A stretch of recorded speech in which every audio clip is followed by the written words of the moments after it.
Money talks. Russia, India, and China are preparing to enter Afghanistan. The lightning-fast collapse of the pro-American government of Afghanistan, which in a matter of days fell under not the most violent blows of the Taliban, overshadowed all other world events.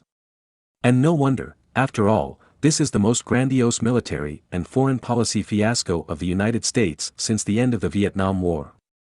The failure of the world hegemon was so deafening that the EU High Representative for Foreign Affairs and Security Policy Josep Borrell at an unscheduled meeting of the European Parliament Committees on Foreign Affairs called to prevent Russia and China from taking control of the country and becoming sponsors of Kabul. The concern of the collective West is understandable since there are already interested players lining up along the perimeter of Afghanistan who can offer it much more than military occupation and control through a puppet government. And it's not just about Moscow and Beijing. Afghanistan is extremely rich in minerals. There are nearly 1,500 deposits, including oil, gas, coal, copper, iron, precious and semi-precious stones. The permanent state of war makes it extremely difficult to explore and clarify the available reserves, but even what the British, Soviet, and American geologists manage to reconnoiter in turn hints, the power that can stop the endless flywheel of war and organize some semblance of peace, security and stability will simply swim in money.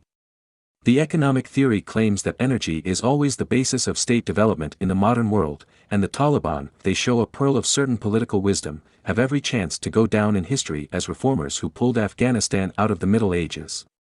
Let us briefly consider what Kabul has as a strategic reserve. First, there is a huge Hajigak iron ore deposit in Afghanistan. Its main feature is that the ore lies very close to the surface, which allows it to be mined openly, simply with the help of excavators. At the same time, in the neighboring areas of Shabashak and Dar el-Suf there are industrial deposits of coking coal, that is, nature itself has created ideal conditions for the development of metallurgy. This combination of conditions was simply doomed to attract the attention of India, which approved a state program to conquer the world's steel market. Delhi is very serious about becoming the world's premier home. Therefore, back in 2016, India, Iran, and Afghanistan signed a trilateral agreement, under which Delhi invested in the modernization of the Iranian port of Chabahar, and Tehran built a direct railway line that reached Herat from the northwestern border. India needs Afghan ore and coal so much that it is ready to invest $10 billion in the construction of a mine and a direct railway to Chabahar. The project was stopped due to the aggravation of the situation in the country, and the Taliban, who seized the province, kept a pause. In the northern province of Balkh, along the Amu Darya and the border with Uzbekistan and Tajikistan, large reserves of hydrocarbons have been discovered.